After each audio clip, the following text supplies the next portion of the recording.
Hello, everyone, and welcome to another episode of the War Report, broadcasting this week from a sardine can. I apologize if the audio quality is a little different, and with the internet connection, you might get some classic War Report roboting. But we have plenty to cover, and I definitely didn't want to leave you guys hanging. I know it's been a little over a week, and quite a bit has happened just in that little time frame there.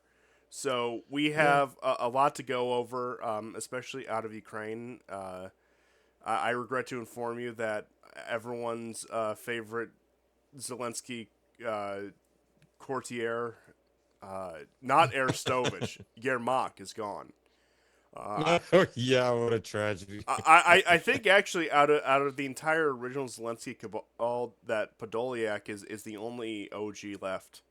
No, don't quote me on that, but as far as I know, that is the only one that like he actually rode into power with that is still there. The rest of them have either been fired or fled or Kolomoisky ended up behind bars. So it's been a rough go at it, which I think is all the more proof that Ukraine is winning. Which I will hand it over to you now to Yes, prove for the proof. that Ukraine is winning. Yes. Yes, indeed. Thank you. So let's start with the front lines. I have a map of generally where the most amount of stuff is happening. Unsurprisingly, it is around the Pokrovsk Mirnograd front and the areas immediately around it.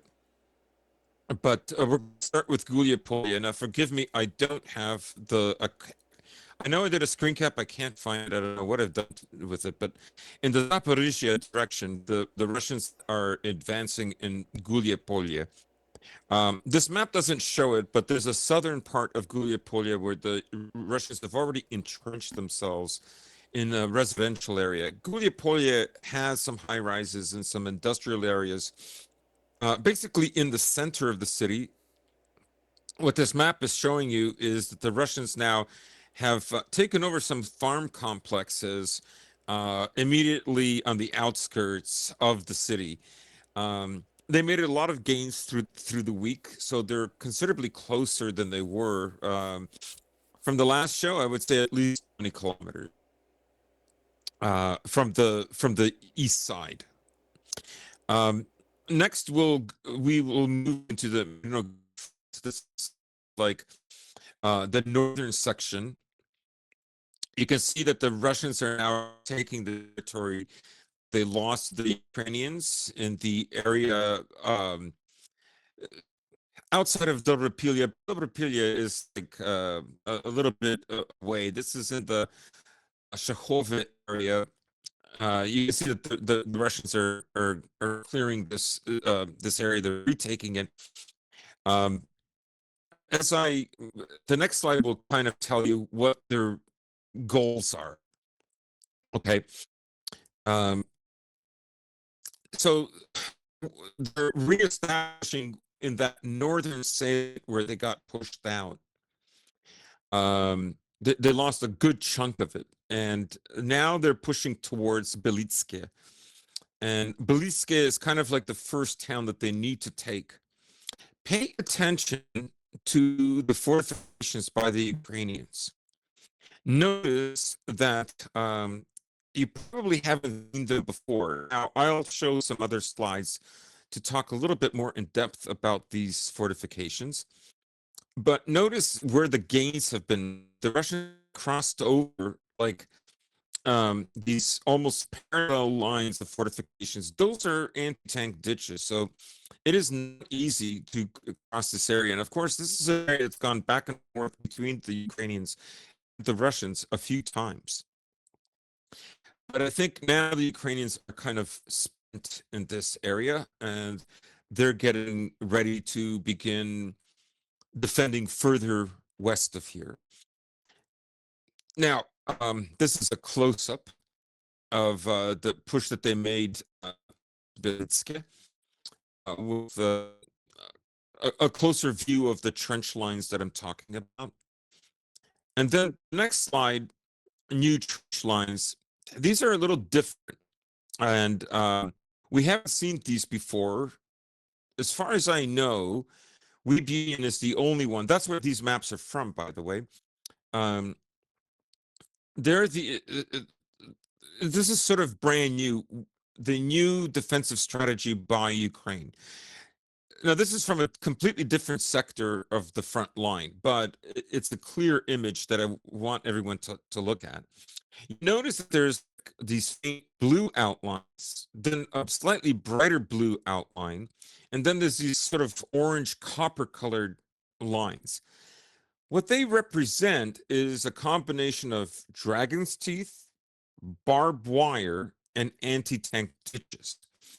So they have barbed wire on either side, and in the middle they have dragon's teeth, and the copper lines are anti-tank ditches. So getting through here, trying to fill up those trenches, slows down the Russians, and this is where the Ukrainians can focus using drones. So let's go to the next slide. This is in the area just north of Mirnograd, and you can see them a little bit more clearly. You can see that there's this huge trench line, which is there to stop any kind of momentum going from south to north, with emphasis on east to west, particularly around Shevchenko and Svetle, which is a smaller town north of Shevchenko. But this is why the Russians made such a push here, I think, was to get past these lines and to go behind. In the previous shows, we've seen how the Russians are bypassing these lines by attacking them on their narrow end, not on their broad end as they were intended. So let's focus on Mirnograd. As you can see, Mirnograd is completely encircled and has been for many days now. Small gain at the bottom just happened today, where more of the apartment complexes, you guys will remember a few shows back I mentioned that this would be like a pivotal area. There are other apartment complexes in Mirnograd, but this one, where Mirnograd, I guess you could think of it as an hourglass shape, the waist end is where like it's the strongest, and that plays an advantage because all the territory around it is just open farm fields, and of course the advantage of having an elevation vis-a-vis the high rises makes spotting any attacker easy, really easy. Of course, Russians are using fab bombs and drones, and it's not a cakewalk by any means, but it's how Ukraine was successful in defending Ugled for so long. So the next slide is a blow up of the territory that I'm talking about. You can see that the Russians have captured all the southern area of Mirnograd with all the civilian, the housing, residential housing. The next slide will show you where the next set of apartment complexes are.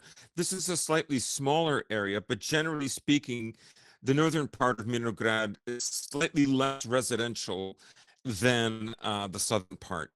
Notice the gray where the red intrudes. So the gray is contested areas where there's still not quite consolidation by the Russians, but at the moment the Ukrainians they're living off supplies that have been stored there. I don't know if they've been stored there as well as they were in Avdiivka, but I imagine drones are being used. Some of those drones are getting through that they can resupply the soldiers. It's uncertain how many Ukrainian soldiers are stuck here. There have been more surrenders since the last show, but I haven't seen videos showing dozens and dozens or 100 or 200. The next battlefield we're going to look at is Kupiansk, way to the north. You can see that the Ukrainians have made several incursions. Those are the gold, not the pale lime color, but the sort of gold orange color outlines. filled with blue. Those are the areas that the Ukrainians have pushed into. They have not been able to retake Kupiansk, but there is a reason why they're doing this. Before we get to that, the next slide will show a push by the by the Russians from the north, immediately northeast of Kupiansk, where they're going to try to take over Petropavlovka. Now, Petropavlovka has various highways that lead into Russian territory. And speaking of highways, the reason why the Russians want this area is because there's a highway that links up with Svatove, which has been under Russian control for, well, I mean, since they invaded. Because they captured it, they almost lost it. You remember the big uh, the, the Ukrainians had in Kherson and Kharkov involved, the Russians losing Kupiansk and being pushed out of this area, but they managed to hold on to Svatove, which is the highway that you see going down southeast. So this is what they want. They want this highway so that Kupiansk could become a proper logistical hub for further incursions into the Kharkov area and probably Kharkov city, maybe. We don't know. First, have to get rid of all that blue that is on the east side of the Oskal River. So, and there's one slide I have at the bottom. I'm sorry.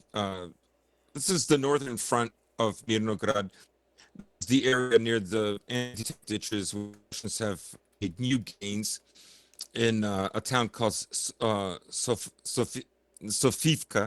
but I don't know, we would pronounce it Sofeevka. So just like Divka and Avdeevka is different, basically. So anyways, those are the so far the front line use. The Russians in Kamyansk lost a little area north of the city, along the Dnepr direction.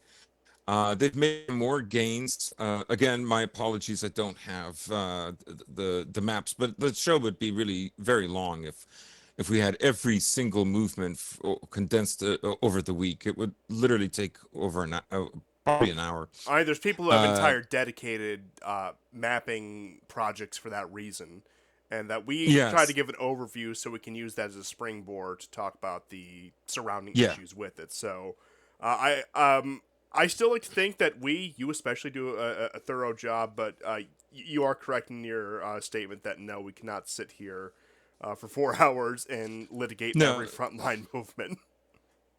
Yeah, so honest, for a lot of people, it's just too boring, and the show has never been about that. Like, we like to have it as a feature, and always has been a feature, All the way back to Syria. All the way to Syria. Yep. Not every show. It would just it's not our approach. There's other channels for that. Yeah, we need to talk about the nuances of the Kissinger Nixon conversations. We need those tangents. Okay, that's what makes the show.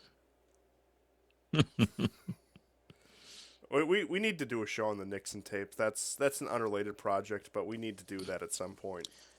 It would be interesting, wouldn't it? Oh, absolutely. But yeah, for those who don't know, Kissinger gave Nixon a copy of The Decline of the West by Oswald Spengler, and Nixon never ever removed it from his desk. It was always on top of his desk. It's just that's why they impeached him.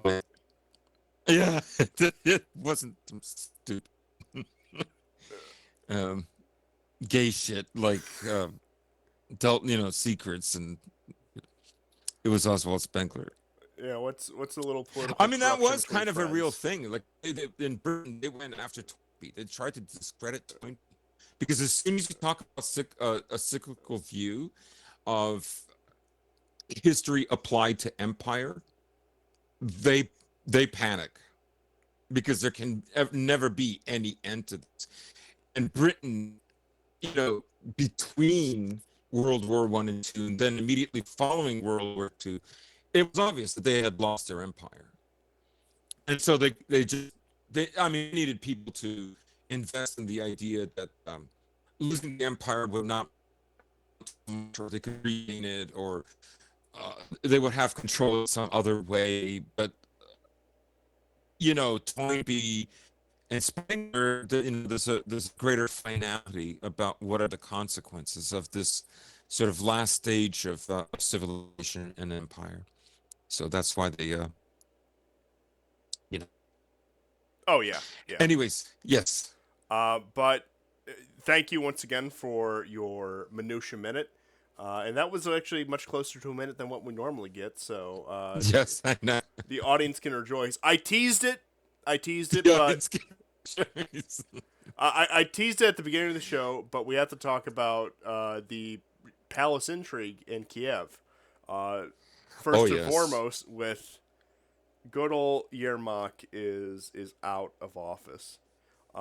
And also an update: Umerov is still alive and still is in the Zelensky government. He did not just abscond. Unfortunately, that would have been very funny, but unfortunately, that did not happen.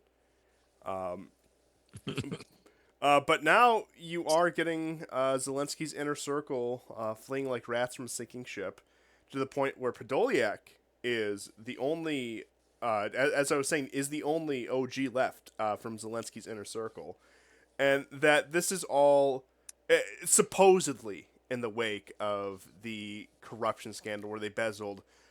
Let's just be honest, from their point of view, a very measly $100 million. They all have much more than that. They have enough of that to go around the world. But I would say that going back to his media career, his entertainment lawyer.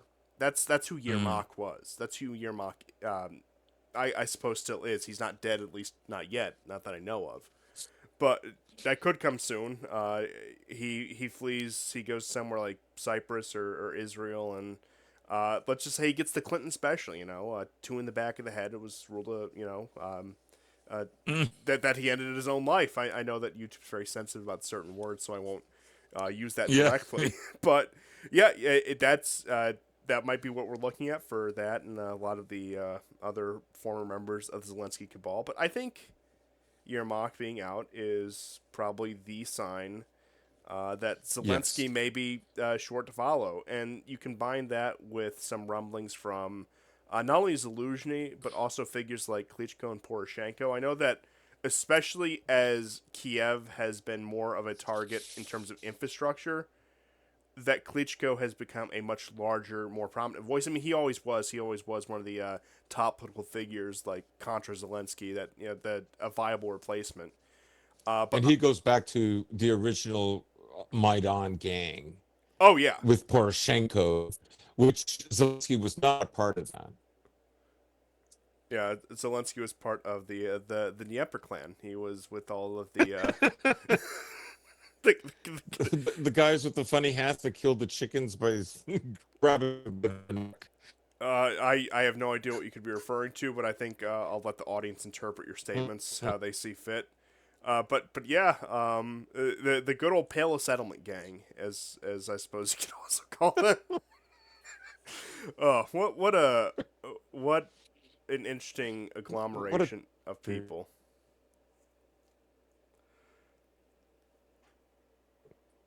other people, and we're not talking about uh, the in Turkey who fled to Bulgaria. We still haven't heard from them. Um, yeah, I think there's some panic going on. Zelensky unsuccessfully or semi unsuccessfully tried to stop the by Trump. I mean, we suppose it's the Americans, right? The EU doesn't really want to do that. Yeah, In fact, they were against it. Um, Definitely, Zelensky's team doesn't want to do that. of course So we not. have to assume it's Trump or America or both. are pushing for this. It's been a way to put, fire under their feet, and particularly when the battlefield is not looking good, because I think they're noticing that the Russians are now much more rapacious and, in 4,000 square kilometers.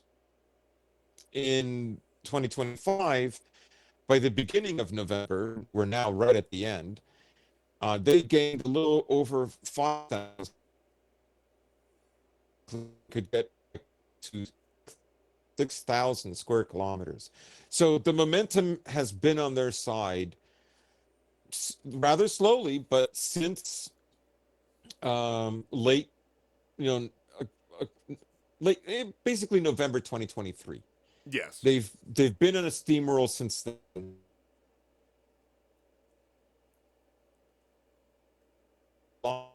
gaining some of the territory that they lost in the Kupiansk area, right on the border. Of course, they have a tiny area that they're still holding on to in Sumy region, but the basic outline after fall for 2 years they've been on the move forward. Yes, and I would say yes, that especially after the failure of the Ukrainian operation in Kursk, it has been a permanent loss of strategic initiative on part of the Ukrainians. Whatever little momentum that they gained from the 2022 and even the 2023 counteroffensive was completely erased by the Kursk operation. Yeah, I wonder what, I mean, of course I know, they thought that they could do a Hail Mary, as it were, get into Kursk City, seize the nuclear power plant, and essentially, terrorize the Russian state into coming to negotiations to stop the war.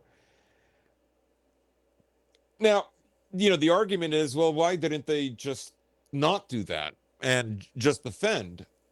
Um,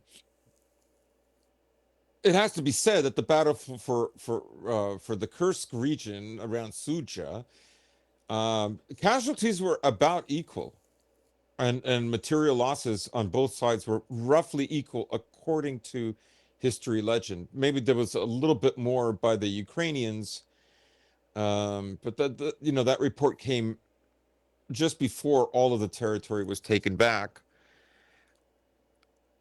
It could have been much worse, but as you said, it destroyed their initiative. And I wonder if they did it because, like, were they afraid that?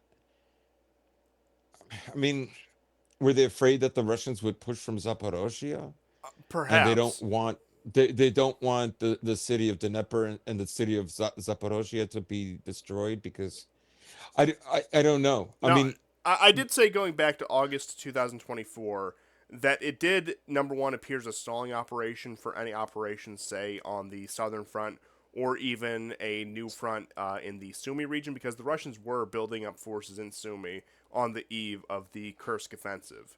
That's number right? one. And these are not mutually Yes, exclusive, but number two, I think after the lackluster performance of, say, the 2023 counteroffensive, that they were looking for a move to impress the Western backers. They push into absolutely. internationally recognized Russia.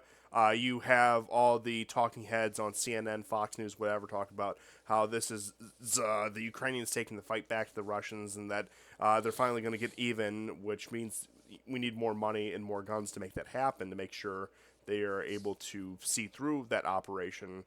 And I would say, as a tertiary objective, yes, the nuclear power plant was also there, where they thought they could take the queen off the chessboard, as it were, and really have that bargaining chip over Russia.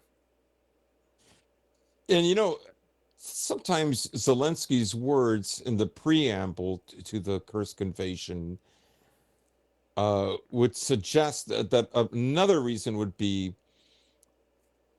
to prove that Russia was not going to send off nuclear weapons if the West didn't preemptively strike Russia first, right? I remember that Biden was still the president at the time, and there was some sort of back and forth on how much they could strike Russia. It was a delicate game. It was always in a way America didn't want it to escalate, but they wanted a slow bleed. And but of course mostly the Europe and the other countries were losing patience, probably because they were sending so much military hardware that they were thinking we can't keep going like this, and so the and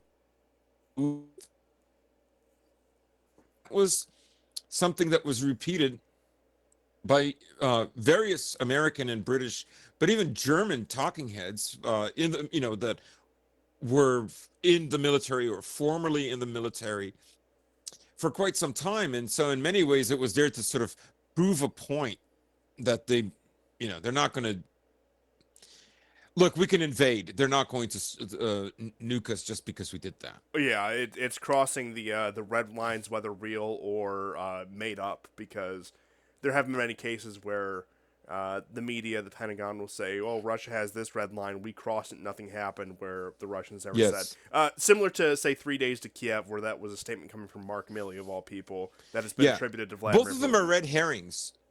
Like, I'm sorry, they're both straw men. Like, Russia never made that argument, either one of them.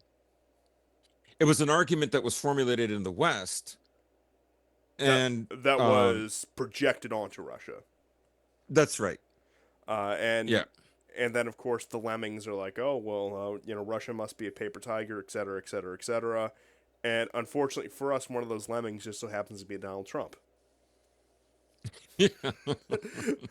Which I do have to say, before we get more into the so-called peace process, I do have a few more things to say about Sure. Zelensky's, let's just say the news tightening around him, where Zelensky came out and made a statement saying the West will sooner or later stop supplying weapons to Ukraine due to depleted stockpiles and technological lag, as it isn't waging the kind of high-tech warfare in Ukraine uh, that Ukraine and Russia are currently waging. And he was also making statements along the lines that we're going to need a freeze in the conflict in order to rearm if we have any hope of winning this thing.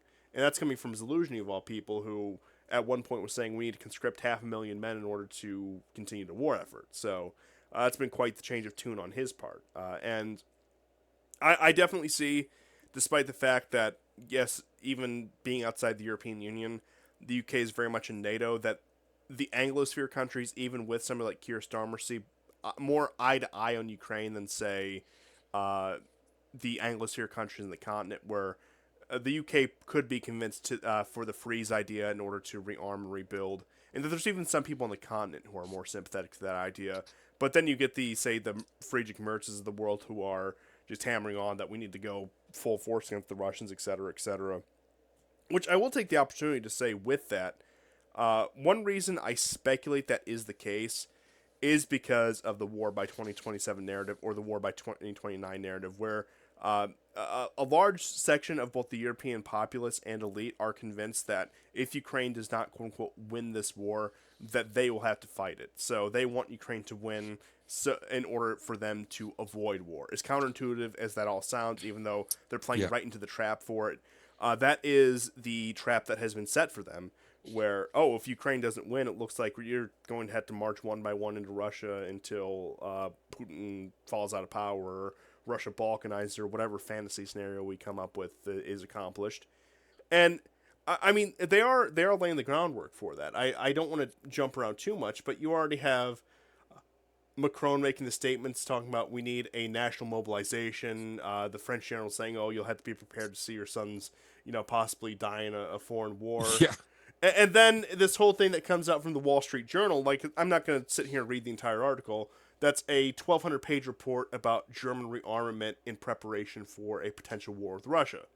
And I mean, it's just more of the same. And then that's also on top of further missile deployments in Europe. Germany has deployed the Arrow 3 missile systems, which is crossing lines that have not been crossed before. I mean, I don't want to be too exaggerative with my statements here, but we are seeing a level of armament in Europe, at least in terms of strategic weapons, that surpasses even what was happening during the Cold War. Yeah, we've discussed many times what it could this look like, and there's various scenarios, but they are at least trying to acclimate the European populations that if Ukraine loses, we are going to fight this war. Uh, One could well imagine that if Ukraine does lose, all those politicians, now we don't have to worry, because if there's one thing that's been clear for the last 20 years is that failure only helps you rise to the top. In the West, in America, that's for sure. However, it will discredit them, and that is something that they do worry about. Um, Now they'll probably have some other lemmings that will replace them. The idea that, there's going to be some great kind of right wing movement, Look, do you know like, how many petty Baltic nationalists in the same vein as Kaya Kallas they can put up there in the oh, it's entire European? limitless. They have 2 million Lithuanians to pick from, like 2 million Estonians. I think Latvia is the biggest. I could be wrong, and like about 5 million Latvians to pick from. I mean, it's collectively a population of less than 10 million. But then if they get really desperate, they can start like I don't know, maybe promote Donald Tusk. Maybe he's or Sikorsky. Sikorsky would be perfect for it. Oh, yeah. Yeah, yeah. So, now, of course, they still don't have the kind of armaments that they need for a conventional war, but No, that's and they're decades away from the proper military industry on both sides of the Atlantic in order to provide the arms and armaments needed for such a war. which is what makes me afraid of them doing something crazy, Yes, like playing kind of game of dare, yes, which would have a very short escalatory ladder. which is why the deployment of more strategic weapons into Europe and the failure of Yeah, arms control, I think, yeah. is probably the most pressing issue right now. Oh, Mhm. not in general, but in terms of the European continent, I think. Now, migration is an obvious one. I think that's the one that stands out to everyone. But I think, of course, the two issues are tied together because it's the same people pushing it. But in terms of civilizational threats, it's migration, and it is the breakdown of arms control into a situation where strategic arms could be used. And you see that right now with Kaliningrad. There's constant talk, constant bickering of we're going to cut the Russians off from Kaliningrad. We're going to provoke something on the border of Belarus, where they do want that. And you're right; these are things with the very, very short escalatory ladder. And it would take Yeah. just say, let's be honest, some stupid Lithuanian or some stupid Pole. With all due respect to the Polish nation, not so much the Lithuanian nation, but it would just take one or a handful of them in order to cause an international incident, which could very easily escalate. Or the current, I guess you could say, proxy war going on right now between Poland and Belarus, that could very easily spiral out of control. Which I think that is the plan in some regard that they would like to Yeah. see that happen. And if you really want to play up to say the petty nationalists, there are irredentist narratives you can spin to the Polish about Belarus in Hmm. particular, even more so than I would say Ukraine, where Yes.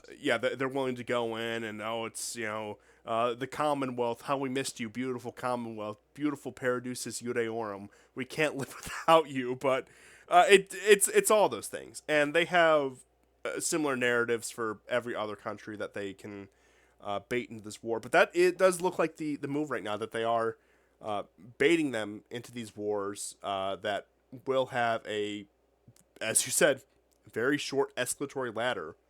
And at the rate it's going, at the rate in which the Ukrainian army collapses and diplomacy continues to fail because of, let's be honest, the fundamentally unseriousness of the Western powers and actually negotiating a proper settlement with Russia, it does feel like that is being pushed towards this. When you have Witkoff and Kushner and co going off to talk to the Russians, whether that be in the UAE or Turkey or even in Moscow itself, it looks like a clown show. It looks like stalling. It looks like, well, sure, we're gonna pat the Russians on the back while the Europeans come up and blindside them. That's what it feels like, and at the current moment, it doesn't seem like there's anyone, at least with any means, to really steer the ship in a different direction. Like, you have the voices whom I respect, like Orban, Fico, and a few other European politicians, even European heads of state, heads of government, but none of them have the influence of, say, certainly not the White House, the President of the United States. That's top in the Yeah. West, or the people behind him, as we all know. I don't need to go into this, but whoever controls the institution of the presidency of the United States, I should say. Then to a lesser degree, the major Western nations, the French, the British, the Germans. Well, as it stands right now, there's nobody in those positions of power who are willing to engage the Russians in earnest, which means, in effect, diplomacy is broken down. I mean, sure, the embassies are still technically open. Sure, diplomatic lines of communication are still technically open. But they've atrophied. They are effectively defunct. There is no effective diplomacy, even on a day-to-day level, between these countries anymore.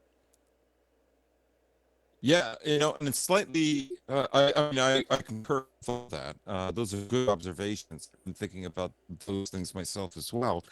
But my brother sent me a video from a subreddit today, where people in Kiev are being interviewed about the war.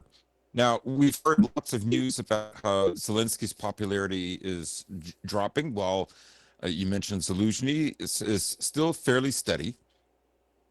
But the question that was being posed to the Kievans or the Kievans, and you have to understand, all these people are well over 55, particularly the men, because, of course, the other guys are either dead or hiding or have left the country. But I know that's an exaggeration. Chill out. Anyways, not you, but the audience. Anyways, they're asking him about the war, and they said, no, no capitulation. They have to leave our country. They have to do that. Like, for 8 years, killing like the Russian minority in the south and the east was totally okay, right? Having a coup sponsored by America was totally okay, right? But like, oh no, no, we were allowed to do that because why?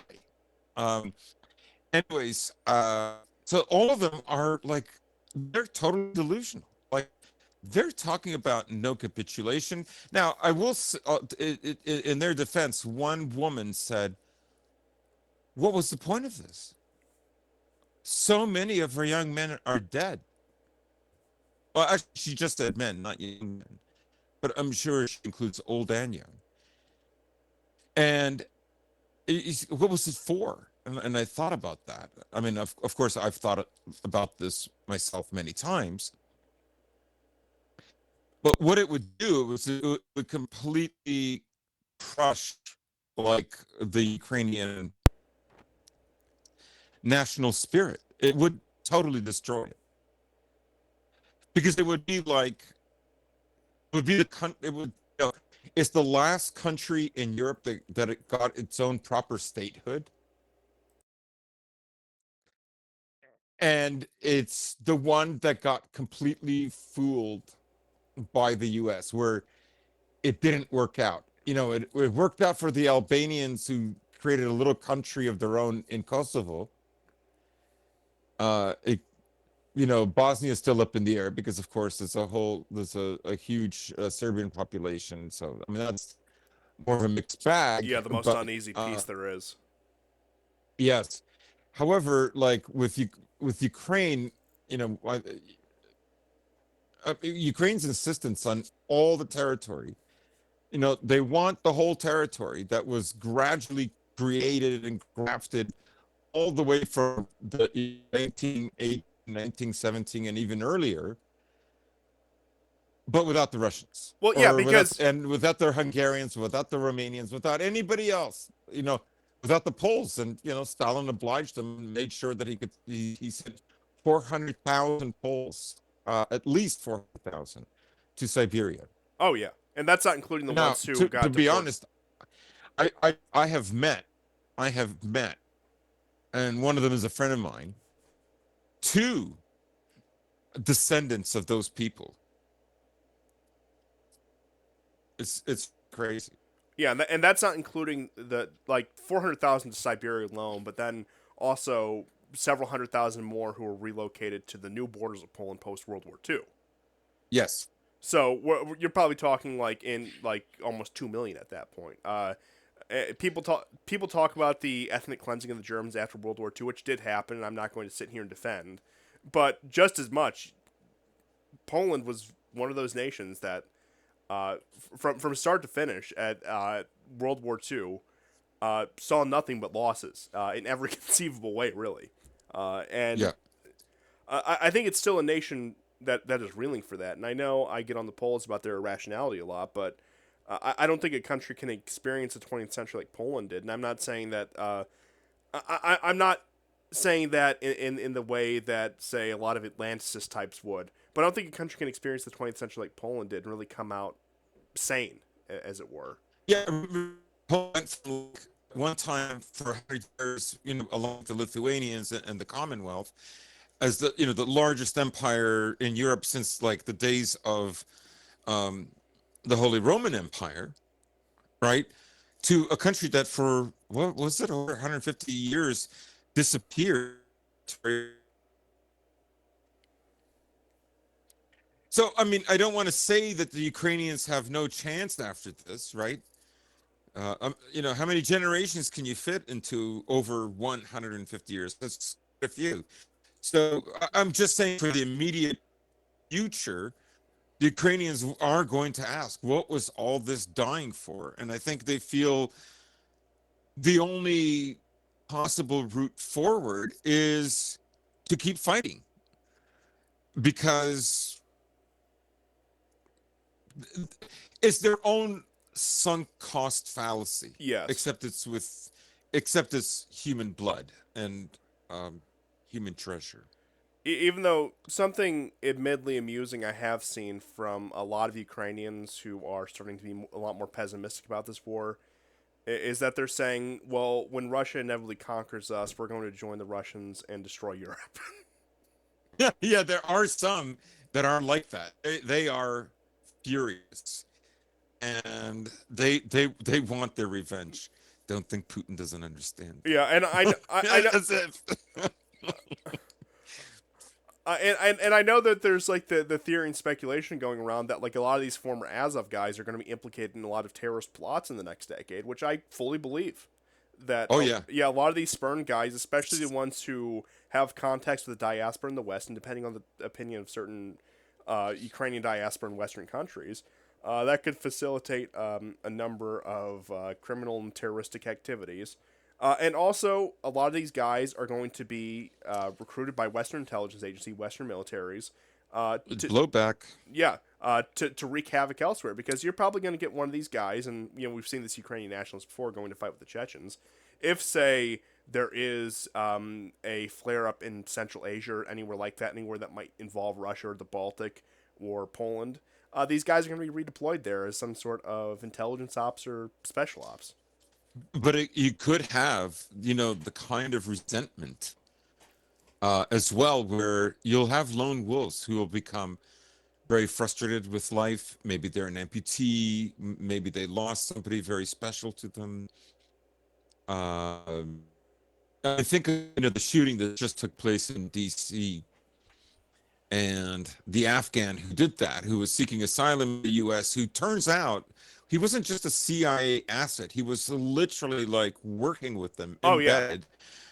Um, you think Azov and S14 and all these other groups aren't doing that? They've been doing that since 2014 or earlier. yeah, Um, and like like it's not, the situation is very different than the time of the Soviet Union. There's been this enormous bloodletting and total destruction of the country. you know, there's no way that Ukraine, for all intents and purposes, is over. It can only survive as someone else's vassal state at this point.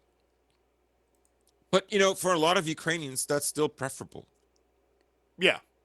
Instead of being part of the Russian nation, which is, it's hard to comprehend. We talked about this a little bit Yeah. in our last episode, where even up until World War I, World War II, Yes. there, like, despite the divide along ethnic and religious lines, there still was a sense of unity between these people. Like, they understood that they might not be co-ethnics, but they aren't complete strangers to each other either. That they are in many Yeah. ways a brotherly people, and Yes. that the 20th century completely killed that notion for a number of reasons. And I don't see that being restored anytime soon.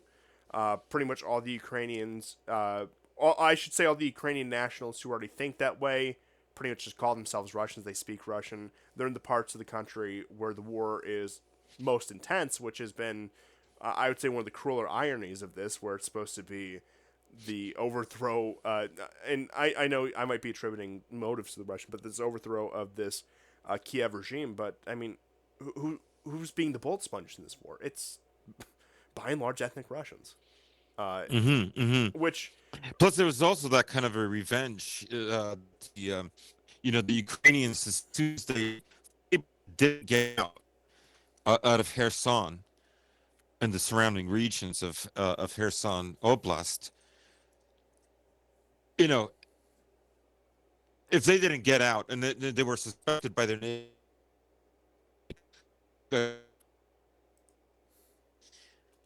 and remember how earlier on the Russians were careful not to go too hard on them. They would fire on the secondary line because that's the line that was filled with the Ukrainian nationalists, Poles, probably some American mercenaries who were telling them to push forward yeah, all the or get international killed. legion types.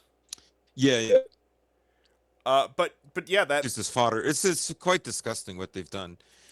Um, and as I've said, this war. I mean, the Ukrainians consider, like the Western Ukrainians consider their blood all too precious. That, like, half Ukrainians, the hybrids, and the Russians should fight, not them, because they don't want them in their future Ukraine fantasy, anyways. yeah, and That's how warped these people are. yeah, go clear out the rich farm and industrial land that's in the south and east of Ukraine. That is the entire reason it was even sustainable as a country in the first place. Yeah. Which, yeah, the reason the economic power was concentrated in the ethnically Russian areas, because these other places were backwaters, and in many ways they were kept backwaters by the places that occupied them in the past, like the Austrians, like the Poles, and even to an extent the Soviet Union. Even though that's a little bit Hmm. more of a nuanced question in terms of the ethnic politics of the Soviet Union. But you could, like I said, I could do an entire episode Well, on there that. was also, under the Soviet Union, massive Ukrainization, Yes, especially under yes. Lenin. Or, like, yeah. So Where and then Khrushchev, who was the one who really put together all the pieces of the modern Ukrainian yeah, state, who, may have been ethnically mixed himself, but his wife was 200% definitely Ukrainian. Western Yeah, it's Ukrainian. just like, Yeah. so he played to his people's ethnic interests and his family's ethnic interests with that. But yeah, all the, What a cock. I mean, Just kidding. I could, Sorry, Khrushchev fans. I don't think there's any here. Okay, I, there's probably quite a few Brezhnev fans. I would imagine. Yeah. But I love the eyebrows. oh yeah, the eyebrows were amazing. I love the quotes that he allegedly said in private to the. It's either Thatcher or the other British Prime Minister that they say It's where. Thatcher. Yeah, that. Yeah, but the alleged reports about his comments on European civilization and the European race, as it were. His words, not mine. Yeah, those. It was supposed to be something to the effect of, "Madam, there is only one question facing our time. the future of the white race. Like, I don't know. I mean, it was several years ago when I first heard this. I was just shocked. Right, I was just shocked, but like I thought it's possible because around that time or just a little earlier, I learned about how Stalin played a very interesting game post World War II. Like, he had those 12 Jews that were killed in Czechoslovakia because he I think thought the of them as conspiring Zionists, but he did it basically to scare Jews in the West to give up nuclear secrets, and he was ruthless. He would he would do, he had a whole show trial and everything, but he understood I think those like are what had to be done. the Slansky trials for anyone who wants to know more. Yes, that's right. So I found out about that, and I just thought, crazy shit. I mean, that maybe Brezhnev did say something like that, but Thatcher's aide, the name escapes me. He was half Jewish. Apparently, he was horrified, and he left the room along with Thatcher. Yeah, that sounds about right. But yeah, I just think it's hilarious that Brezhnev should say it. I mean, look, Bre- he's not. I mean, he's got a considerable amount of like Tartar admiration. Come on. well, no, I think that's the power move. He knows it better than anyone else.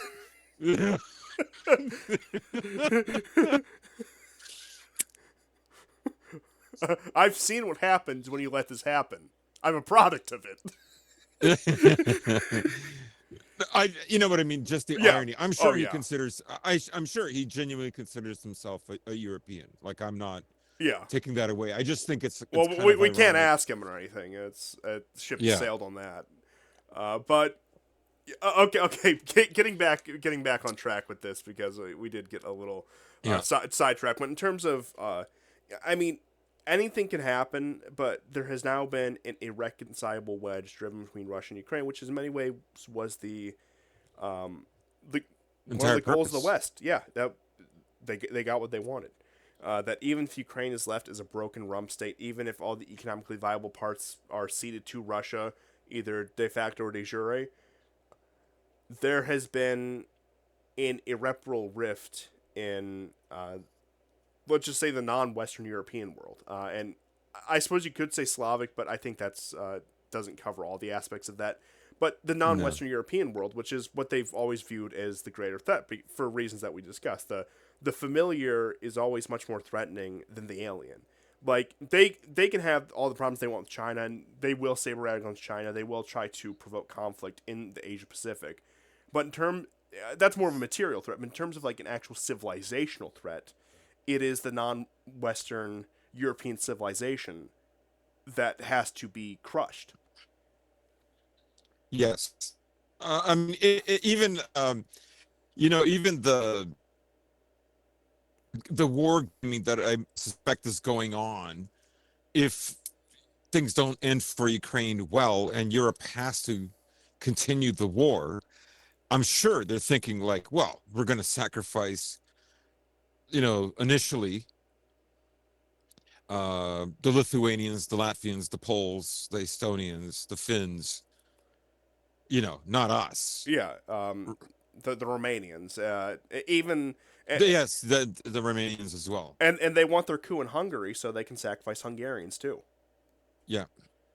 Which, like I said, he has a lot of flaws, but like Viktor Orban is standing in the way of his nation being used as cannon fodder.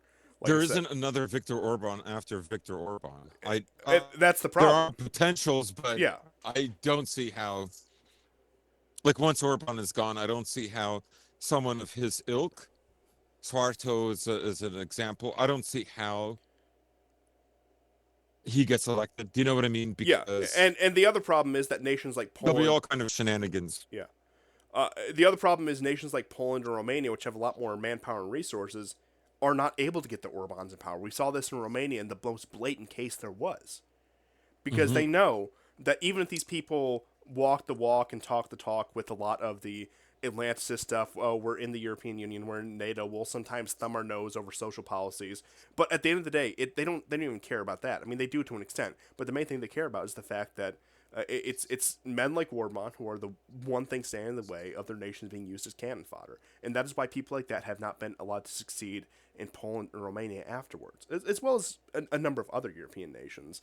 And frankly, I think Hungary was only able to do it because Hungary is it's a small player. It's not even a nation of 10 million people. It's a wonderful nation. I was there earlier this year, but in terms of being able to wage and sustain a war effort, even a proxy war effort, it's a joke. It's a joke. Poland, that's Hmm. conceivable. Poland combined with the Baltic states, that's conceivable. Romania combined with some of the anti-Russia Balkan states, say like a Croatia, Albania, just like the NATO presence in that region, that is feasible. But yeah, Hungary, I'm sorry, they're not going to be able to do that. They're a wounded nation. They've lost most of their territory after World War One, and it's a miracle they preserved what they had, and I wish them all the best in continuing to preserve that. But as you said, once Orban is gone, it's going to be extremely difficult to get a man of that stature, not only of those views, but of the political skill, who is able to both keep the West at enough bay to not be overthrown, which even that's starting to run out for Orban, but also be able to say the firm no's on the issues that really matter, Hmm. which uh, like I said, makes me all the less optimistic for the future of Europe. And I mean, needless to say, if there was an Orban type figure and a real Orban type figure, not these like AFD types, and yes, they have their positive points. They would be assassinated. They would be imprisoned. Like they would not be even able Yeah. to get close to power. With Oh yeah, definitely not. Yeah, and the real movers and shakers of Europe, you've had people of that kind of stature and of that kind of political skill, they would be public enemy number one as far as the American Empire is concerned. Like, Uh, do you think a De Gaulle could survive today? And I mean that in the most literal sense. oh no way. I mean, they tried to kill him Back then, yeah. back then. Yeah. What is now? No, I mean even a Franco who was ostensibly very pro West, and even though wasn't part of NATO, very pro NATO in a way. Even he couldn't survive that. Yeah. The level of control that has been imposed on Europe since the end of the Cold War, it's the opposite of what most people think. It has doubled, it has tripled down the level of control they have over Europe. Oh yeah, absolutely. More than ever. And they've waited and curated this moment for many years. And I hate to say it, but they have a real chance of succeeding, and they have a real chance of leading to the deaths of hundreds of millions of people. Yeah. But one last thing I will say about Ukraine is that they finally earned the ire of Kazakhstan, which is a country that has been straddling the line in terms of the East-West conflict and the Russia-Ukraine conflict, where the Ukrainian strikes on Russian energy assets have started to affect Kazakhstan's bottom line, and they are making formal Mm. complaints. They are rerouting pipelines, and Kazakhstan was supposed to be one of these countries that was going to be an energy alternative for Europe as well, but well, that's fallen apart, and they're likely not going to get that. And just to go further on, that uh, Europe will plummet its standard of living for the sake of an imperial war that very few of them actually benefit from, beyond, say, some reasons of petty nationalism.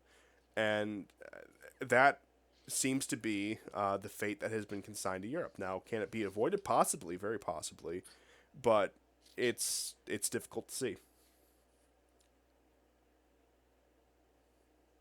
Yeah, and I didn't pay too much attention to what Putin's speech was, but he was in Kazakhstan, was he not? Yeah, he did a Central Asian tour, and Kazakhstan was Yeah, one of those. yeah. I'm And, sure this was discussed. yes, and then of course we have just to Although I have to say, this past week or so, we've seen far fewer attacks on energy infrastructures in Russia, and like almost none this week. I mean, none. I haven't seen one. There's been some drone attacks by both sides. Maybe I should be paying closer attention, but from a cursory point of view, I haven't seen videos of the explosions that I was seeing 2 weeks ago. And that might have to do with what we discussed on the last show with the British using flight patterns of migratory birds in order to fool the Russian air defense systems. So the drones on the air defense systems don't appear like drones. Yes. Even though you could also say the um, lower frequency of attacks, which I do concur, I've seen less of them over the past few weeks, probably does have to do with Washington putting pressure on Israel because Trump wants the 28-point peace plan to succeed. And while a lot of people are like, oh, this capitulation of Russia, this is et cetera, et cetera, et cetera, I would say some very real practical concessions being made to Russia right now are the fact that there has been less energy strikes, that the Americans have yanked Zelensky's leash on that, and to return to Orban, the fact that energy sanction exemptions have been secured once again for another year, and that you had Orban in Russia discussing particularly energy relations. And I would, I'm not saying this is some sort of permanent arrangement, especially with the slowdown in the attacks on energy infrastructure, but I wouldn't be surprised with how Zelensky's on the ropes if he did make that minor concession to stop these attacks into Russia, at least for the time being. Now, he'll eventually get the green light once again, or his successor will get the green light once again to continue these asymmetric attacks onto the Russian energy infrastructure. But as it stands right now, it seems those have slowed down. And on the other hand, the last thing I'll say about Ukraine is that their energy infrastructure is on the brink of collapse. And some people speculate Yes. that the Russians, what their goal is not to eviscerate the Ukrainian power grid, but to bring it just to the brink. And that will be their negotiating card. And that's one of the more reasonable takes I've heard about it, actually, where that is the one card that they would have on both Ukraine and the West, where there's one operation away from turning Ukraine into a fourth world country, and now we can negotiate on real terms. But I don't want. This is, I mean, energy infrastructure attacks the Russians began doing after the attack on the Kerch Bridge. Yes. And that was the kind of a red line. But it wasn't on the level that we've seen in 2024 and 2025. 2025 has been really off the charts.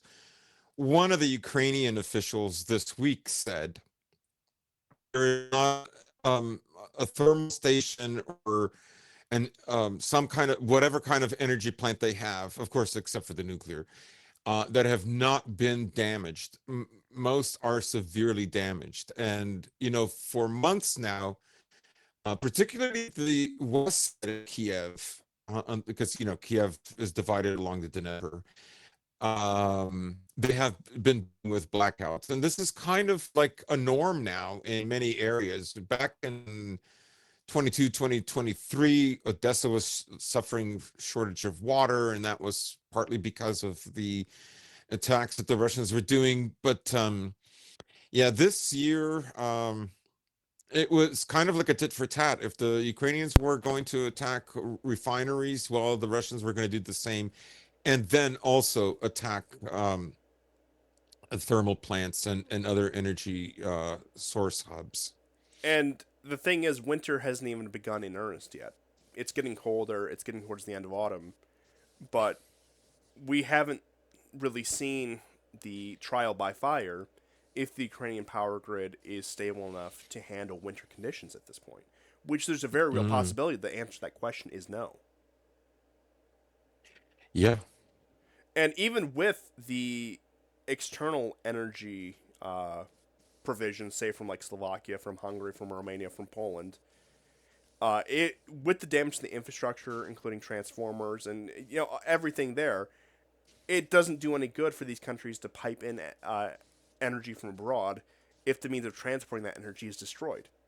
Because it's not Mm. only the generation capability, it's the ability to actually transport and use the energy as well, which I would imagine, I haven't seen any confirmation of this, but I would imagine would affect the neighboring countries supplying power to them. Yeah. Uh, Yeah, I mean, it kind of defeats the purpose. oh yeah, which I mean that's already been a threat where the Hungarians and the Slovaks have already threatened several times to no results to actually cut off those power sources, but we never see anything come of that for a number of reasons. But that's really all I had to say about Europe and Ukraine. If you had any uh, final points, I do want to get on to some Netanyahu news. You sure? Yeah, no, I'm ready. And that is Netanyahu has asked the Israeli President Herzog for a pardon.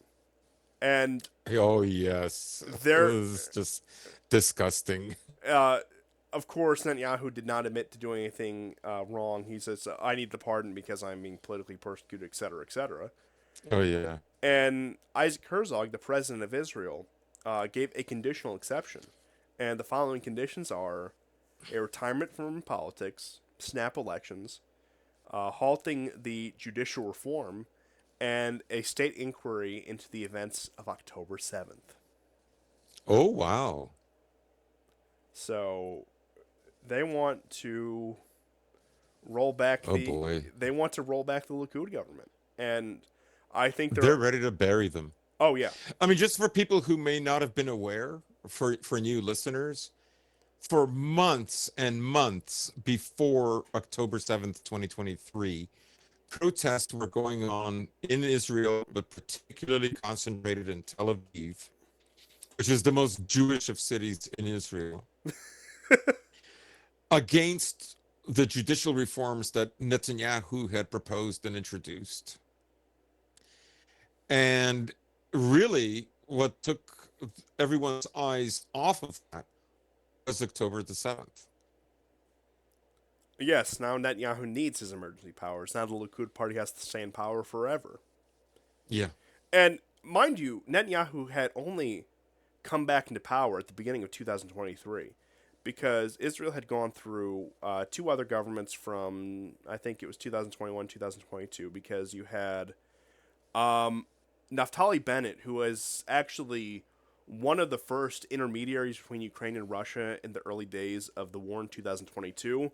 And then there was the other one. I can't remember his name for the life of me. It was some other non-Likud prime minister in Frankenstein coalition, but that all collapsed. Netanyahu ended up back in power without a real election. It was once again Frankenstein coalitions. Very tenuous grasp on power throughout most of 2023. Surprise, October 7th, and then he has managed to stave off everything since then. And now that the war has, at least for the Israeli side, calmed down, certainly not for the Palestinian side, that's, I think, obvious what's happening there. They want to relitigate the question of Netanyahu's corruption, Netanyahu's political dealings, and these conditions have been laid out to secure his immunity, which, is he bold enough to give up power? Does he think these conditions will be honored? Does he think that Herzog will give him that pardon? I don't know, but Netanyahu has managed to escape the grasp of every summon, every hearing, every trial that he's been scheduled to be before, whether it's emergency situation, matters national security, or a stomach bug, which I'm not making up that last one either. That was his most recent excuse. Yes, that's right. In September. He has a tummy remember the- he has a tummy ache. He can't face justice for the various things that he has done. Not that an Israeli court would give him justice for anything meaningful. It's the same graft and corruption that every politician is guilty of. The question is, what do you do with that graft and corruption that doesn't make it worthwhile? But that's an entirely different question. But I am curious how if Netanyahu will look at this, what is frankly a sweetheart deal, where he can go retire, he can go live at one of the guest rooms in Mar-a-Lago and escape prosecution because he does have a U.S. passport. He is a U.S. citizen. He went to grade school in the United States and didn't really move back to Israel until he was a young adult. So, he can live out his days like every other Jewish retiree in Florida. Which is probably... And look, Trump, Netanyahu, they haven't always gotten along, but Trump knows he owes Netanyahu enough favors where he will have to give him the guest room in Mar-a-Lago. And even if not, he has other friends. The Kushners can probably secure him that position. Their point being is there's avenues. He can find a way, which I've speculated for a while. Netanyahu's political career would end with a golden parachute in the United States, and I think that if he does seriously accept this deal that Herzog gave him, that's what we're probably looking at in the next 2 to 5 years. Hmm. But knowing Netanyahu, I could see him playing this to the end, to the point where he literally drives the Israeli state in collapse, which I suppose would vindicate the people who believe in the curse of the eighth decade, which I wouldn't say I exactly believe, but I'm sympathetic to. I'm open to the idea, I should say. I'm open to the idea that the curse of the eighth decade is real, Israel, but but perhaps that's the way things need to go for the Israeli state to collapse. Perhaps it will be the arrogance of Netanyahu that is the straw that breaks the camel's back of the Israeli state. And no pun intended with the camel thing. I didn't even think about it that way. But one other interesting story about about Israel actually wraps it around into Ukraine, which is a Ukrainian AN-24 cargo plane returned to Israel for unspecified load, and it landed at Ben Gurion International Airport, marking another in a series of recent events amid ongoing geopolitical tensions. Eyewitness showed the plane, known as the Ruslan, being loaded with large cargo containers through which the shipment remains undisclosed. The following similar sightings in early October, when the AN 124 departed for Israel for Germany carrying beige containers to speculate to what people speculated was Patriot defense missiles. But you know what I think it is? You know what I think the grand plan is here? Oh yeah, what? Zelensky will be the next prime minister of Israel. Of course. Because he's going to flee there. He's going to go to Israel because where else is he going to go? Herzog is going to see his impressive record. He's going to appoint a coalition to make him prime minister. And the Zelensky grift will continue into eternity.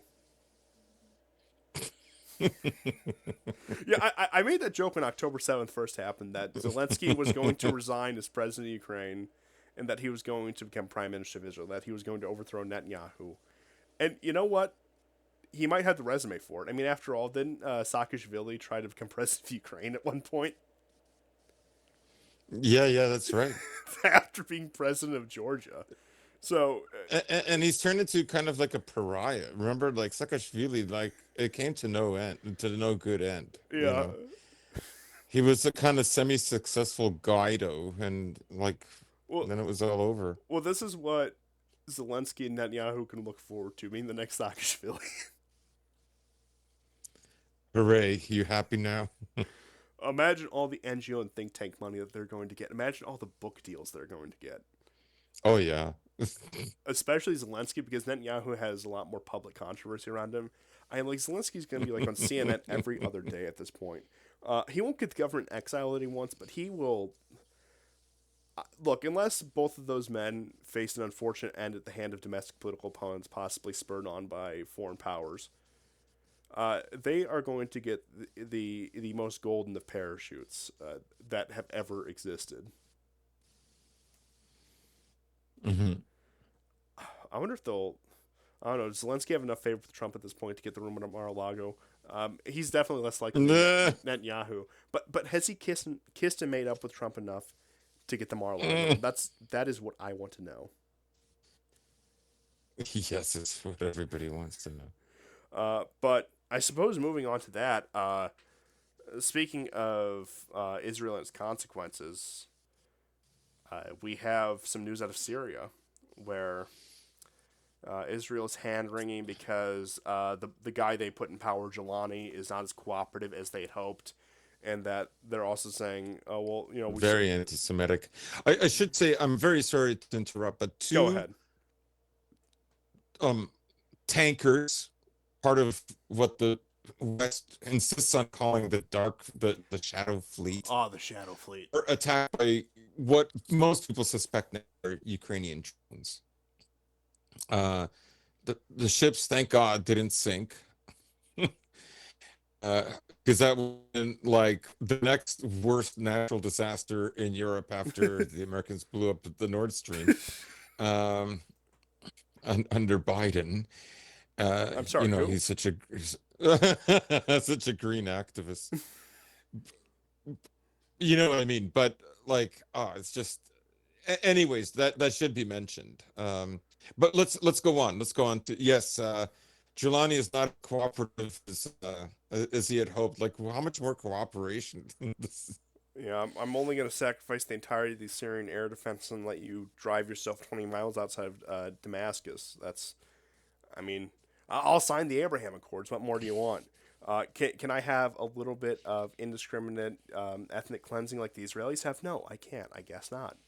Despite the fact that Israel doesn't care about the Alawites. The Alawites were no friends of Israel. But the Druze, the Druze, the Druze. Who could forget about the Druze? Who themselves, in Syria at least, were pro-Assad. But Hmm. what sense do we make of that? But there is, throughout the Syrian coast, massive protest movements once again taking place in places like Latakia, Tartus, Banyas, Jaleb, and Homs against the HTS government following their butcher militias' continued attacks on their communities.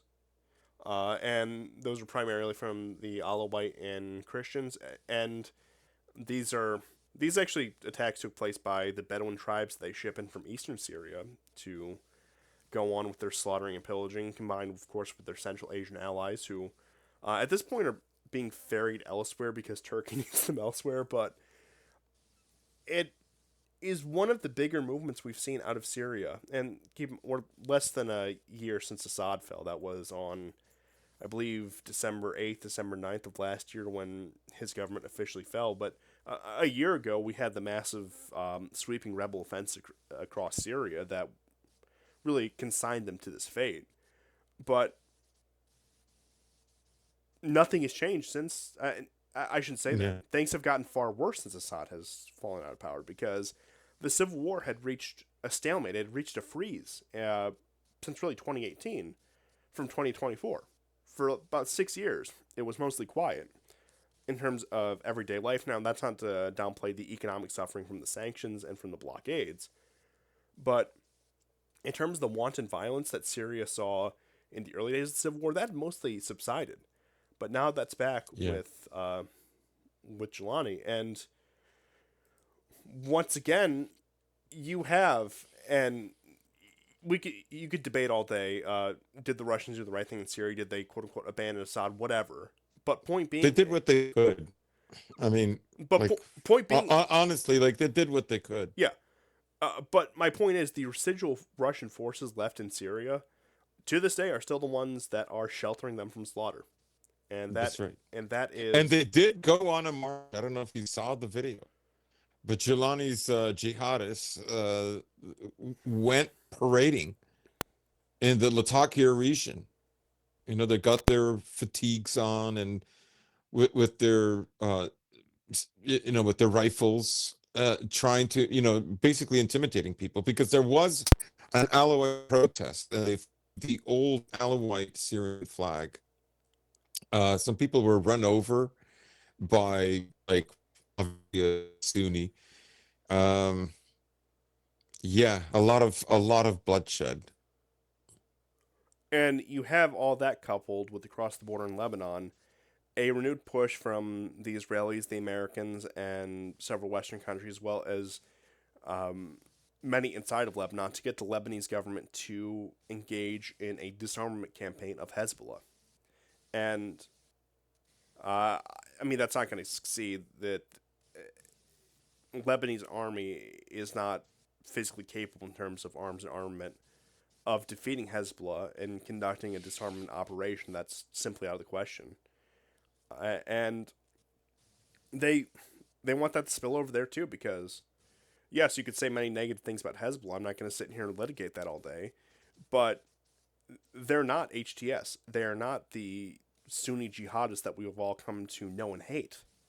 Uh, sure, they have a number of flaws, and I think that there's a number of things you could say about them.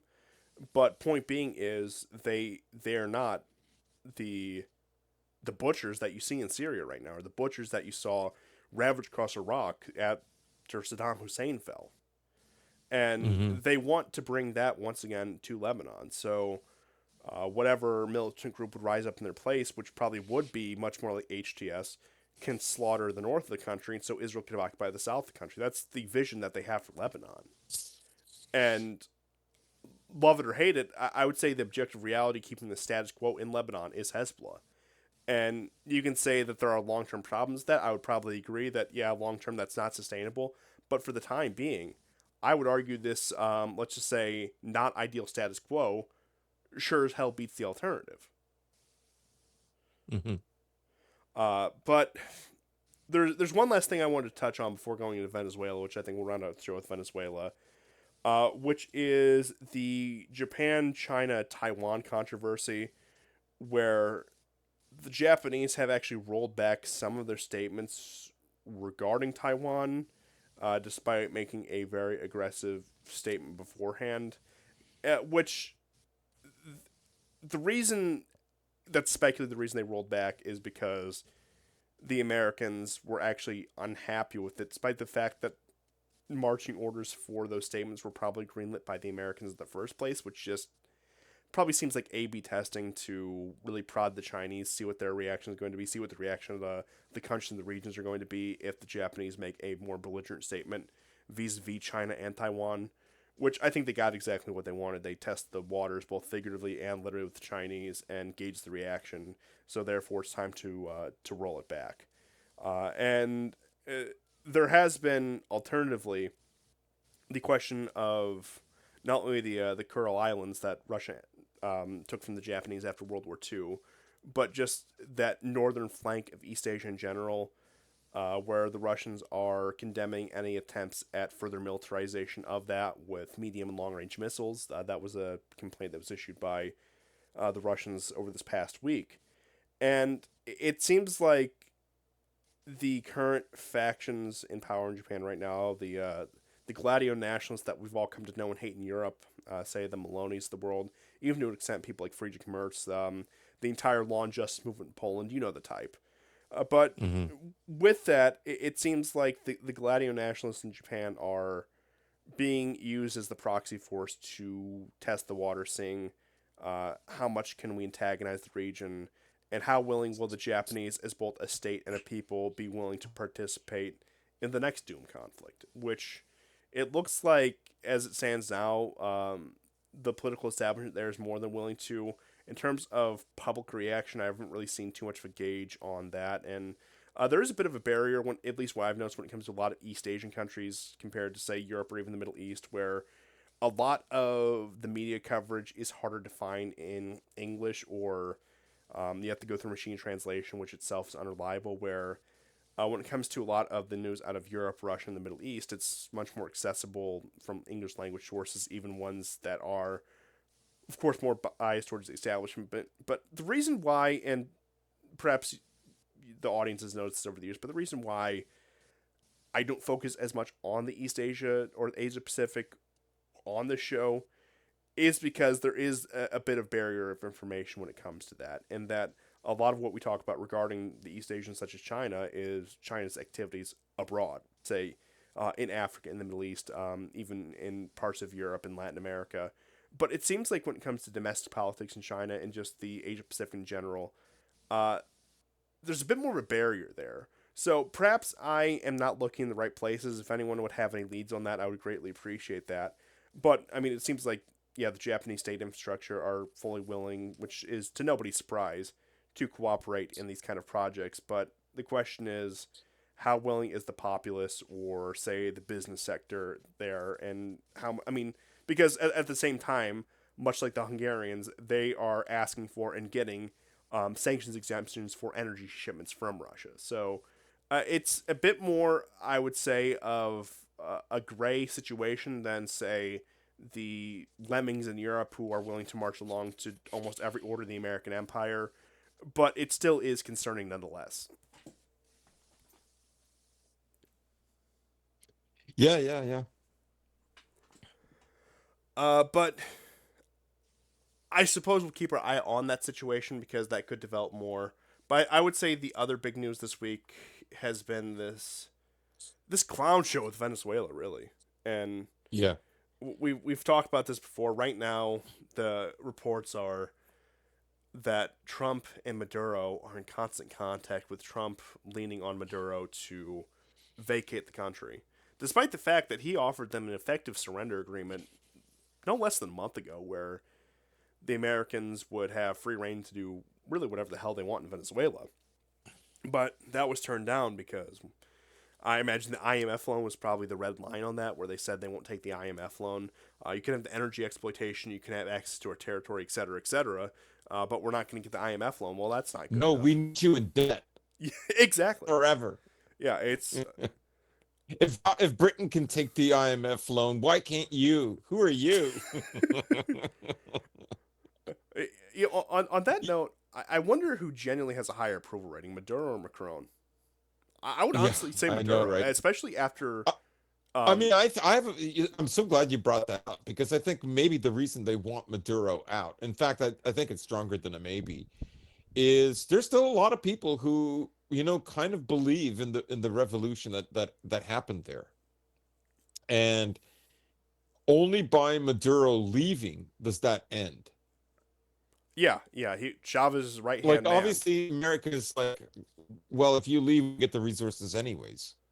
But then we never have to. Then we can Americanize and impoverish and indebt your entire country forever under the IMF and whatever other nonsense. I mean, it went from like we're gonna kill all the narco terrorists, narco terrorists. I mean, it's so rich, right? I mean, there's one, and his name is Zelensky, but I digress. That's right. That's right. I mean, how is Trump going to do this? If he starts a war there, he will become unbelievably unpopular. And I mean, we're He, talking about a nation that is larger than Iraq in both terms of landmass and population, and the coalition forces internationally, I think, were something like 500,000 into Iraq, with the Americans making up the plurality of that. But once again, you still had a number of other Western countries that contributed troops to the war effort. If we're talking about like a full scale boots on the ground kind of intervention in Venezuela, you would need at least that and then some, and then you would probably need to gather a coalition of, say, local states. I doubt the Brazilians under Lula would be too willing. Now maybe if Biden or plus the terrain is yeah, so different. oh yeah, There are, I mean, Iraq, a lot of Iraq is desert, and it is difficult to hide. But you're talking here about a country that has no seasons, lush forests and jungles everywhere, mountains right next to the major cities, who are near, not right on the coast, but near the coast. I mean, it depends how much the Venezuelans want this. I don't know. I mean, I mean, Trump for almost, I don't know how many decades has gone on about China, China, China. We still hear stories about that by 2028, 2029, there's going to be a war, or very strong likelihood of a war with China over Taiwan, which I think a lot of it is the Americans want to egg the Chinese to invade Taiwan in the same way that the Americans were very disappointed with Russia not starting the war in Ukraine sooner. Um, so I would say that if they go in, like you're alluding to, the numbers are there, and what happened to China as a priority? yeah. It's that's the big question. And then even more complicating is there's the speculation about regime change in Venezuela back in 2019, 2020.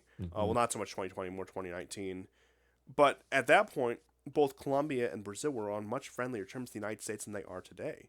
I don't want Yes. to paint the Yes. Colombian government as something it's not, but I could see the current administration in Colombia maybe letting FARC slip into Venezuela, right Mm, under their noses. I mean, and FARC, they're brutal. I mean, they've been fighting these kind of quasi wars with various political factions and the cartels in Colombia for decades. And I know that they've recently, quote unquote, disarmed, whatever. But point being is, there's probably a lot of former fighters who would go fight for the cause, for the revolution in Venezuela. Uh, what's your plan for that? And what's your plan for when the surrounding countries don't want to cooperate with you to facilitate this invasion? Because even with Iraq, both times, neighboring countries, by and large, cooperated with the invasion. I mean, even go back to Afghanistan. Even the Iranians cooperated with the Americans in order to invade Afghanistan. But they've burned every bridge with any potential allies in Latin America, their so-called backyard, this place that's supposed to be, right on America's doorstep, and they want to conduct this operation, which would have to be at this point a naval invasion, and that's entirely a whole different beast, and all the issues brought up with Venezuela's geography. I mean, this is a nearly impossible scenario. What is the move here? right. Now globally, think of the plot, right? The narrative. He's gone from we're going to stop the narco terrorists to I just want Maduro gone, and it seems um, whimsical and dishonest and petulant. And it just makes him and America look like big liars, essentially. And of course, most Central, but particularly South America, will look at this as another example of the Americans destroying their nations, too involved in holding back nations, et cetera, et cetera. Um, and frankly, like they're right. I mean, he's going to invade Venezuela because they're throwing skulls at precious Israel. Like this is it. Like it's so flimsy. How is he going to convince? I'm very sure most of the American people are against this. Oh yes, Uh, yeah, I mean, like you'll get, and I've said it before, Maduro, unlike a figure, say like even Bashar al-Assad, won't find that kind of sympathy, or like won't find the kind of sympathy that even like say the Russians have in some political circles in the United States. I think yeah, most people, by and large, even people who are very opposed to intervention in Venezuela, kind of realize that Maduro is an idiot, and I would sign on to that. That he's somebody who just happened to be in the right position to succeed Chavez, who, love him or hate him, was an intelligent man in his own right. But hmm yeah, like I said, I think a lot of problems that Venezuela had economically were self-inflicted, exasperated by the case of American sanctions. And you see this, like, the Iranians have suffered under American sanctions, the Russians have, yet they have managed to thrive. Venezuela, I understand it's not a one-for-one situation, but their government has not made the situation any better. I'll just put it that way. That they have a propensity to shoot themselves in the foot, especially Maduro has a propensity to shoot himself at the foot at every turn. And in terms of returning to sentiments on America in Latin America, South America, at this point, who is the most steadfast American ally in Latin America? It's Malay. Okay, who looks at Argentina, which just had to take what 40 billion in bailouts, 20 million in bailouts. I can't remember whether it was 40 million or 20. Argentina is such a case. Yeah, Remember everybody, especially on the right, that was like Millet. Oh my God, guy's a complete Judeo cock. Like he's just embarrassing. And there were people who were cheering it on. yeah. It's like you know what, Bolsonaro had his problems, but Bolsonaro was an amazing man in his own right. Okay, I will say that. And they tried to make a Bolsonaro out of this guy who isn't even fit to shine Bolsonaro's shoes. Yeah, exactly. Um, it pays too much contrition to both the Israelis and the Americans. He seems like a lapdog. Of course, he gave up on BRICS, and now his country is essentially in ruin. I'm sure there's an IMF loan there. Not to mention that he's pegged their their peso to the American dollar, and now like they have, Trump has to like bail them out at the expense of Americans. Now I know I realize there's some kind of a deal in the works with farmers to um, reduce the amount of stress this is causing to the sector in the American economy that are being affected. But I mean, he blew it. He blew it. Obviously, the path forward was not to side with the Americans. But like many of these places, particularly the ones that get the big loans don't go to like the average people to help them out because, and you might say, well, why should they? Well, that's the way it's pitched, right? That's the selling point. But what they do is they go to American corporations, and then the rest of the money is to empower the elites who, through their own kind of pyramid schemes and trickle down, paying off whatever a mayor, police force, et cetera, particularly the military, keep everything in line. Yeah, I mean, and look, I think we've all long since departed from our libertarian days, but I will always have a great admiration for Ron Paul. And it reminds me of something he said one time, saying that all these foreign aid programs are robbing the American poor to enrich Yep. the foreign elites. Yep. And it's a textbook example of what we see right now, where Trump has to negotiate this complex deal with these American farmers to stop them from going under, while propping up clowns like Milley. And that's what it's come to. That's what the Mm-hmm. we're gonna put America first. That's what we're gonna be done with globalism. This is what's turned into, just the same broken failed policy with a MAGA hat on. Yes. That's in many ways it's the flip side, constantly getting importing people for lower and lower wages. It's what happens in their countries in order to bring in lower and lower wages. The two go hand in hand. Oh yeah, and it's a vicious cycle, similar to the outsourcing of industry to places in East Asia or wherever else, where they have the industry, they make the money off the industry, which they dump back into the American stock market, which in turn produces GDP growth, and the cycle continues. And it's much the same case with what you just said about the migrant one. Yeah, I mean, in many ways, Trump is setting out to fulfill an even greater degree should he invade Venezuela, even not invade it, but destroy it, in the same way that, for instance, Israel is destroying Lebanon.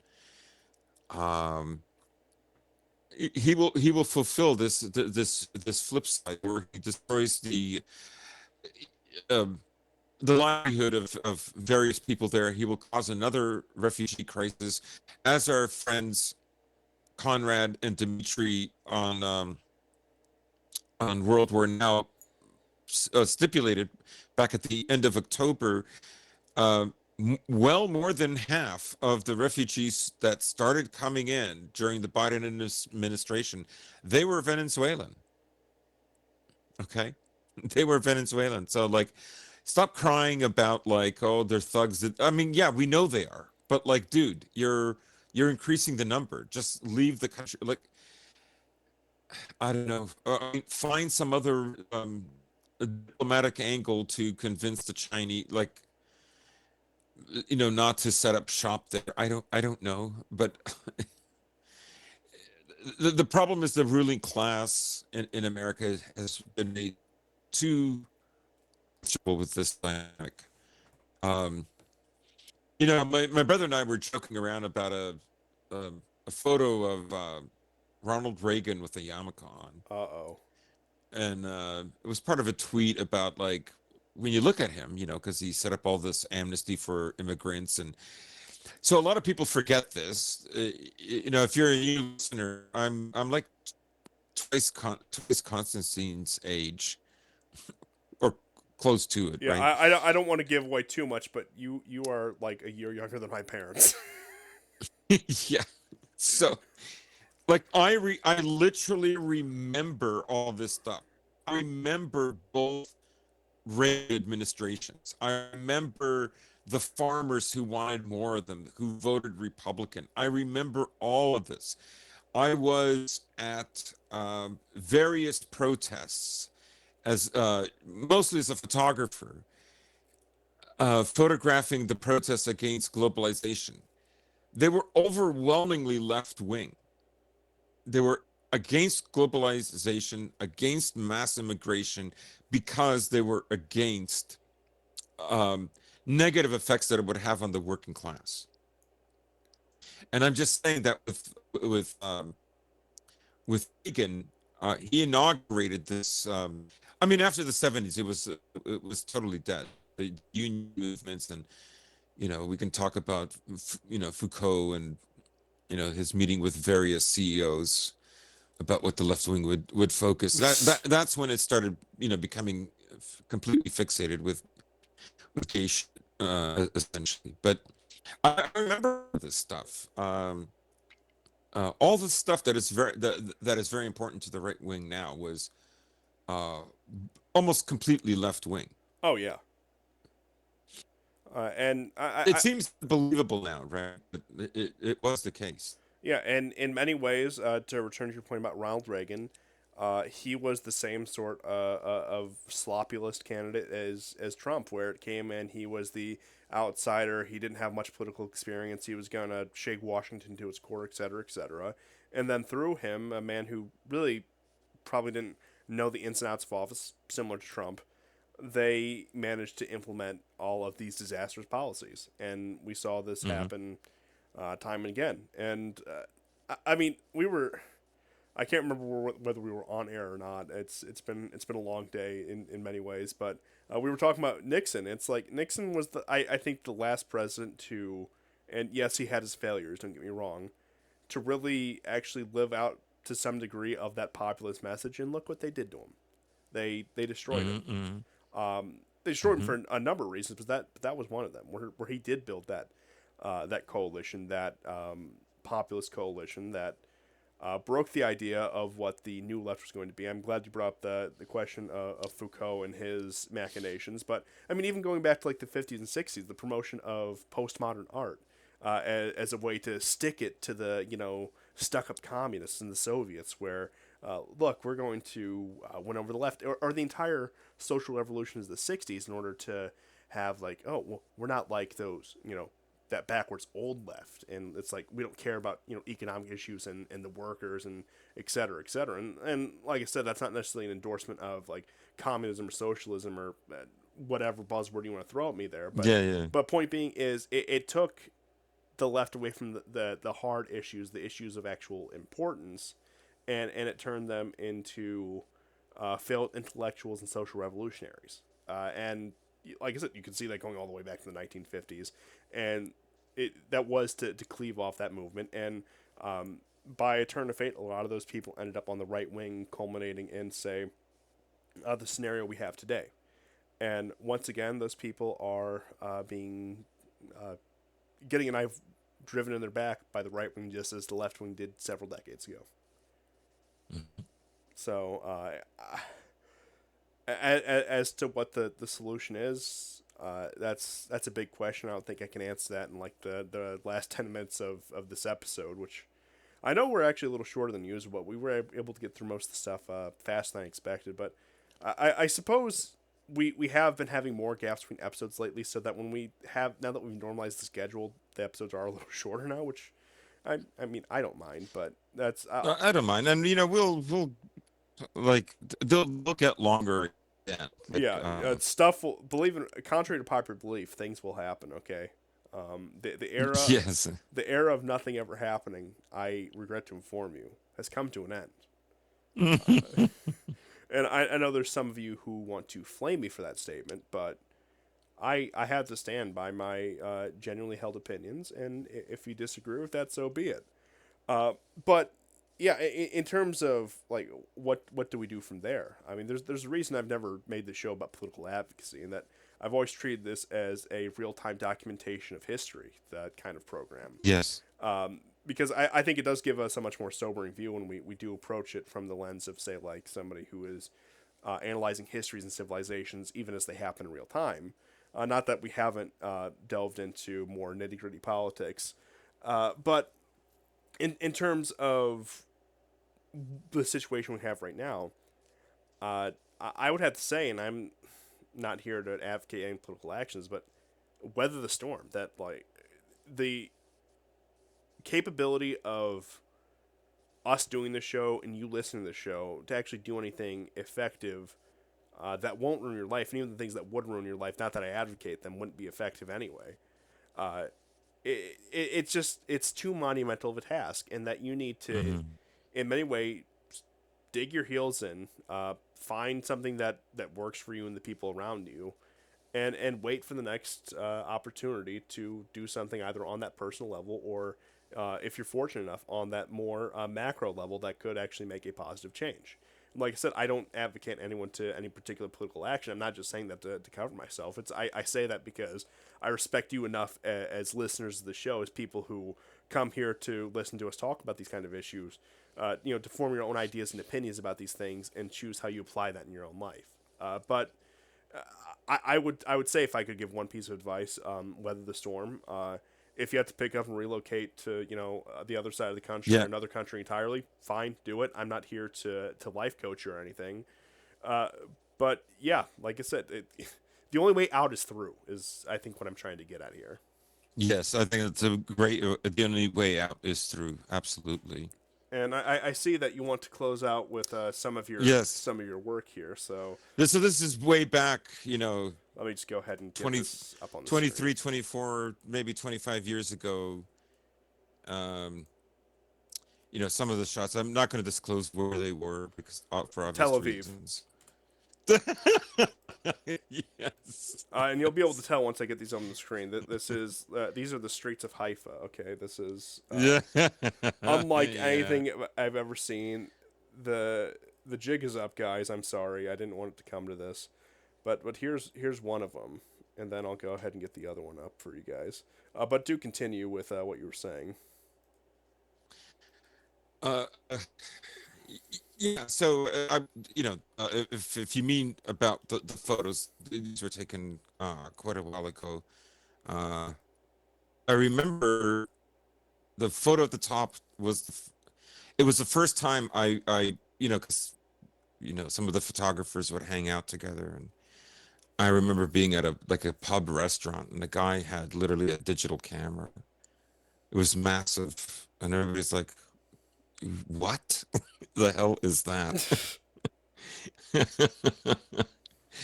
Because my gear was considerably smaller. It was all manual, um, but it was very good equipment. Anyways, so I just thought the audience might enjoy that. Yeah, that's those are some interesting shots, and I'll just leave those up on the screen for the rest of the episode, which we're coming to the end here. If you have any just final closing thoughts I mean, on. the way I would put it is like this struggle to change the kind of course that brought us to where we are, because literally these photos were taken, if I'm not mistaken, either the same year as 9/11 or the year before, or like just a few months before. I think the second one happened like um, not quite a year, not quite a year. And as you can see, like I mean, so for me, 25 years later, we're still talking about this, and that's why sometimes I may seem like that it's all over. But just to I try not to be. I'm sorry, because there's people who are much younger than me who have their whole lives ahead of them. but I just want you to understand some context of how things were, which side of the political aisle stood for which causes, how that transformed, how I saw that happen in my adult life. So, anyways. Well, I do want to actually close out with a little bit of a recent history aside that you'll definitely remember. I was not alive at the time, but both the ascendancy of figures like Ross Perot, even like in the 1990s, which was this time of like unparalleled stability and prosperity Hmm. for the Western world, they tell us, the rise of populist figures like Ross Perot, who brought up those questions, particularly about trade policy and globalizations. And then the other one comes is the protests that they would have at like the G7. I'm sorry, it was G8 then, and the G20 summits. And that could be anywhere. I think the one I could be wrong about this. You probably know it better than I do. The one in Italy in 1999 was subject to major protest, and so even at during the quote unquote good times, I know a lot of people, especially 30 years on, like to idealize the 1990s, which fair enough. I wasn't there. I don't remember any of it at least, so I can't speak too much to what it was like back then. But I think it goes to show that even during the good times in recent decades, that this level of discontent was still alive and well, and that especially with change in communication technology, namely the internet, that these things have reached a fever pitch. Yeah. Yet at the same time, the people are more impotent than ever to make any actual change towards it, which it's paradoxical, but that's the reality we find ourselves in. Hmm. Hmm. But that's really all I had for today. If you have any closing comments on any of the topics we discussed today, or anything else for that matter. No, I think that about covers it all, and yeah. Yeah, I thought the show went well, even if it was maybe a little shorter than some of our shows, but it wasn't really a short show. I No, wouldn't say no, that. we're pushing 2 hours, which I mean is longer than what Yeah. a lot of shows are, and I appreciate that you guys slogged through this because I know we can get bogged down in some pretty minute details, and I'm not just talking about the minutia minute. We talk about all like I mean Yeah, yeah. once again, we had what a half-hour conversation on ethnography, which it happens from time to time. But Yeah. You want more ethnography? You stick with this channel. look, look, Like and subscribe. so true. I'm not one to like pat ourselves on the back too much, but I do like to think that we provide something unique in terms of where there's a lot of people talk about detailed analysis about a number of these issues, and a lot of them who I would personally recommend, and I do personally watch, but the reason I try to do this kind of stuff, like where we talk about like the ethnography and like some of the more obscure histories, because I feel like they are overlooked sections. And even if I do have Yes. 1,700 subscribers on here, a small but mighty audience. Don't get me wrong. It's still, like I said, just that small voice that can bring another perspective or talk about the overlooked issues, that because I understand there's no such thing as a unique take. But if I can bring attention to something that is generally overlooked, I consider what I've done a success. Yeah, and I think for people like especially when we talk about Ukraine and Eastern Europe, for people who aren't from there and might find it confusing or want to know a little bit more, I think we present an angle that's even more in depth than what you see in like the mainstream alternative media. Yeah, and like I You said, know what I mean? there's a lot of Because they're people. already they're always afraid that they're bored the audience. We don't care about the audience. Yeah, So there's a reason why there's yeah. only 1,700 of you. Yeah, that's right. But also, there's also people who like are from that region, and I think sometimes they get some, maybe sometimes what we say angers them, but they also get validation. They understand that at worst, it's an opinion from someone from that region who they don't agree with, and sometimes it's an opinion with from someone from that region um that they can see as authentic. Yes, and I Yeah. mean I have to I check the channel demographics, and I have to give a shout out to our strong Slovak soldiers. You guys have been pulling All through. right. You guys, I mean, of course, the Anglosphere countries, being an English language show, have always dominated, but the Slovaks have been pulling through lately. That we've been getting views from Slovakia. So if you're listening from Slovakia, hello. I I'm happy to have you. You're my favorite West Slavs. Uh, but with all due respect, the bar is not that high. Slovensky bratья.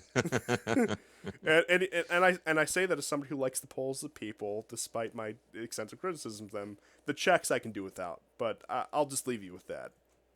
Of course, it's the percentage I have is Czech. Yeah, I'm joking. we will discuss that off air. Yeah. How the show stayed on and going on a semi-consistent level for 7 years, your guys' guess is as good as mine. But thank you once Yeah, again for we're tuning into another episode of the Warport, and goodbye. Goodbye. Take care, guys.